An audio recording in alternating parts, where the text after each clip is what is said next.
Olá, meus amores, vamos para a nossa aulinha de História. Vocês vão abrir o livro lá na página 44, certo? E nós vamos começar uma nova unidade de estudos.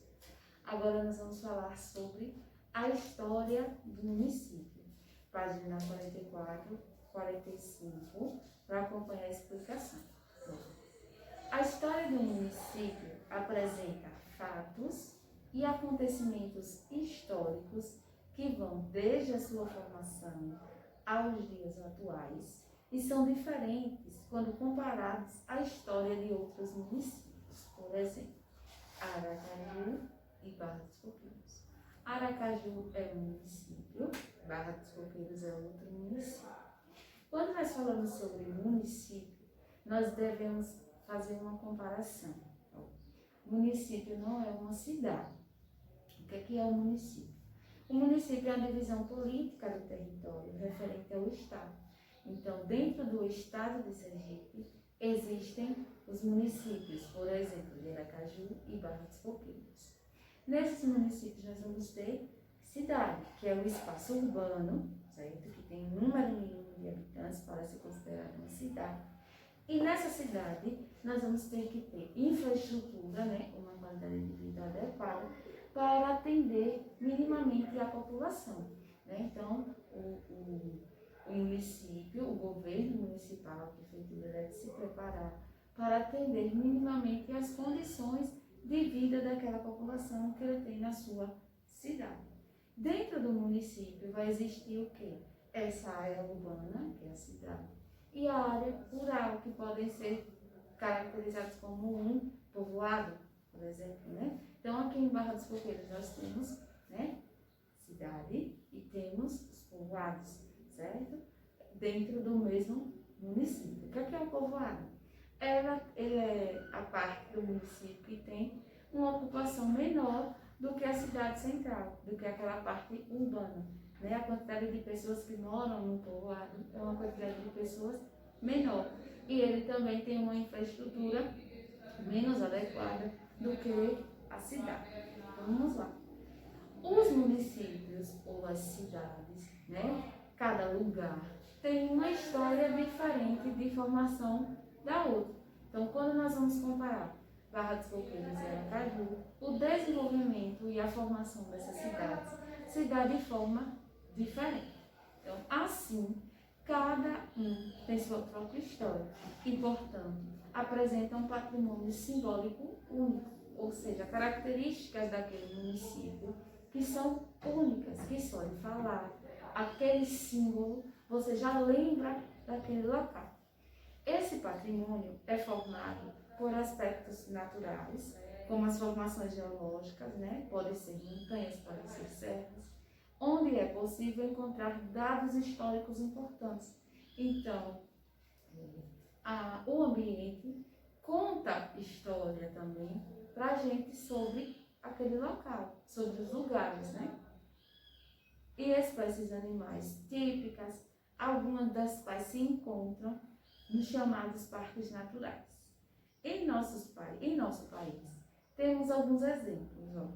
O Parque Nacional Serra da Capivara, no Piauí, a Mata Atlântica, o Atol das Rocas, no arquipélago de Fernando de Noronha, entre outros. Então, ao observar esses lugares, a história daquele município pode ser contada, né? Ou esses lugares fizeram parte, foram essenciais para o desenvolver da história desse município.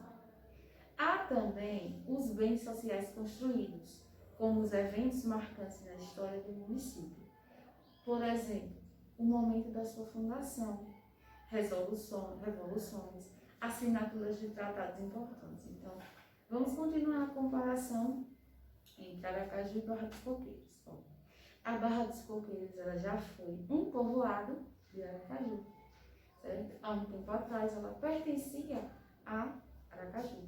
Ela só passou a ser cidade, certo? No ano de 1953. E ao longo da história, como foi para mudar para Barra dos Coqueiros deixar de ser um povoado de Aracaju? Através de quê? Da economia, uma economia baseada no principal produto que é o coco, né? Olha o nome, Barra dos Coqueiros, então tem o quê? muito coqueiro, muito coco, então a produção é importante, olha aí um elemento da natureza entrando na construção da história do município. E também quando construíram uma torre que foi chamada de Atalaia. Então, por já ter uma torre lá, né, no lado de lá, em Aracaju, o que é que aconteceu? A torre do lado de cá teve esse nome de Atalaia Nova.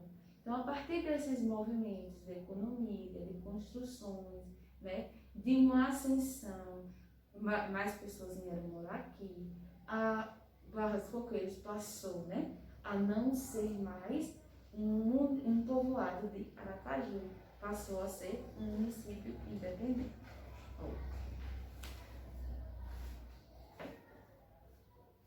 Por esse motivo, né, esses locais, esses símbolos materiais devem ser valorizados e protegidos por todos. O conjunto de todos esses bens compõe o patrimônio cultural. Assim, o patrimônio cultural pode ser material, que é tudo que é tocável. Então, as construções, por exemplo, de uma cidade, igrejas, praças, né, símbolos antigos, construções mais antigas de uma cidade, eles podem ser considerados como bens materiais, um patrimônio cultural, certo? Material, que você pode tocar.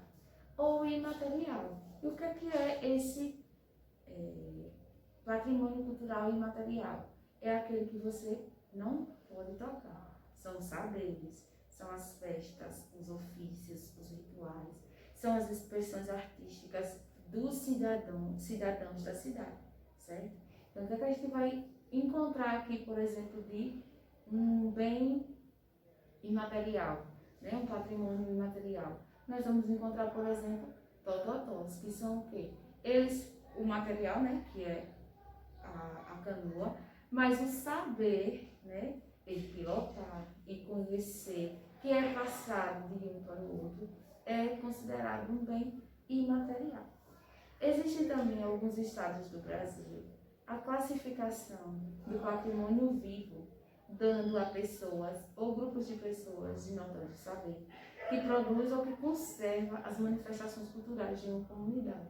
Então, por exemplo, se em sua comunidade tem algum grupo que dança danças folclóricas, então eles podem ser considerados um patrimônio vivo. Por quê? Porque eles estão praticando algo, né, da nossa tradição, passando para a geração futura, certo? E são pessoas, estão vivas, né? Fisicamente nós podemos vê-los praticar esses atos. Podem ser classificados como pertencentes ao patrimônio cultural material. Bens imóveis, como obras de arquitetura, núcleos urbanos, sítios arqueológicos e paisagísticos, e bens móveis, como coleções arqueológicas, acervos dos museus, esculturas, pinturas, documentos, bibliografias, arquivos, vídeos, filmes e fotos. Também é importante pontuar que os vestígios subaquáticos, ou seja, que estão, né, submersos e estão dentro da água há pelo menos 100 anos, fazem parte do patrimônio cultural. Podemos ainda classificar como pertencentes ao patrimônio cultural imaterial expressões artísticas plásticas, musicais, cênicas ou lúdicas, celebrações, conhecimentos, ofícios. Então, ofícios é o quê? O trabalho. Então, olha aí, o trabalho, né, de quem pilota lá a tototó. Então, é um bem imaterial. Ele vai passando, né, de geração em geração, vai se perpetuando e virou uma característica desse município. Por isso, ele é um patrimônio cultural. Bem como instrumentos, artefatos e lugares que se relacionam com as práticas culturais, grupos, comunidades e, em alguns casos, personalidades que são reconhecidas como parte desse patrimônio, como Aleijadinho, né, que é uma pessoa, em Ouro Preto, Minas Gerais, e Capiba, no Recife. Foram pessoas importantíssimas, né, para a cultura daquele lugar. Então, quais seriam as pessoas importantes para a cultura de Barra dos Coqueiros ou a cultura de Aracaju? Essas pessoas podem ser consideradas um patrimônio cultural, mas eles são patrimônio cultural vivo. O patrimônio cultural e material é passado de geração em geração e permanentemente é recriado pelos grupos que o mantêm, de acordo com o ambiente, com a natureza e com a própria história. Essa relação cria um sentimento de identidade. É a partir da história que o patrimônio se constitui e em todo e cada município é natural que esses bens patrimoniais atraiam as pessoas. Muitos são transformados em pontos turísticos, sejam naturais, paisagens, reservas, etc., ou culturais materiais, museus, igrejas, além de polos gastronômicos, que são os lugares onde vão ter comidas características daquele município, e centros culturais de lazer. E o que nós devemos fazer? Apreciar e cuidar bem desses patrimônios. Vamos lá na página 46. Pesquise e escreva informações da cidade onde você mora. Então, vocês vão fazer essa pesquisa sobre o município de Barra dos Coqueiros. Nome do município, Barra dos Coqueiros. Vocês vão ver qual a data de fundação, qual o tamanho do território e qual o total da população de Barra dos Coqueiros. Registre um acontecimento histórico da sua cidade. Que relevância você percebe nesse fato? Então, o que é que pode acontecer de importante aqui na sua cidade?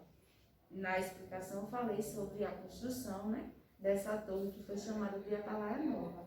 A partir disso, começou uma modificação já no território da Barra dos Coqueiros. Mas vocês podem pesquisar outro fato, outro acontecimento histórico e qual a importância desse acontecimento para a cidade. Pesquise algo no município onde você mora que exemplifique ou que possamos considerar parte do patrimônio descrito. Patrimônio natural. O que é que nós podemos falar sobre o patrimônio natural da Barra dos Coqueiros? Os coqueiros, as praias, o manguezal é um patrimônio natural. Patrimônio cultural material. O que é que nós temos aqui que podemos tocar? É o patrimônio que podemos tocar. A torre construída. Podemos falar sobre a igreja de Santa Luzia, sobre o porto. Patrimônio cultural e material são o quê? As tototós, os grupos de dança, são patrimônios imateriais. Numere 1 bens móveis, 2 bem imóveis, 2 bens móveis, certo? 1 imóveis, 2 móveis. Vamos lá. Uma escultura, ele é o que? Um bem móvel, número 2.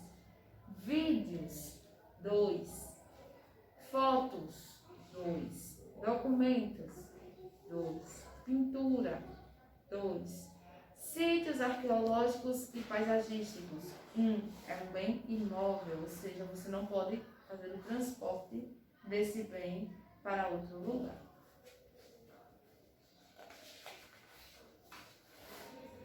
Página 48. Observe as cenas, depois escreva o nome dos bens patrimoniais que compõem o município. Vocês estão vendo aí o quê? Uma rua com vários prédios construídos, prédios antigos. Então, nós vamos chamar esse local de um sítio histórico. Através dessas construções é possível a gente saber, conhecer, imaginar como foi a construção daquele município. Existem construções e características específicas. Quando nós falamos sobre os imigrantes, sobre a colonização do Brasil, a gente viu as características de cada tipo, de povo que povoou o nosso país. Então, os índios moram em determinado tipo de moradia. Quando falamos sobre os africanos, eles também estavam acostumados a morar em uma tribo. Já os portugueses tinham outro tipo de construção. E cada um foi deixando um pouquinho das suas características e costumes. Então, como nós fazemos para estudar isso? Observando o que está à nossa volta. Seja ele na natureza, seja ele algo construído, e ao se deparar com uma rua, com um local como esse, onde nós temos essas construções coloridas, casas antigas, nós vamos chamar esse lugar de sítio histórico. E ao lado nós temos o quê?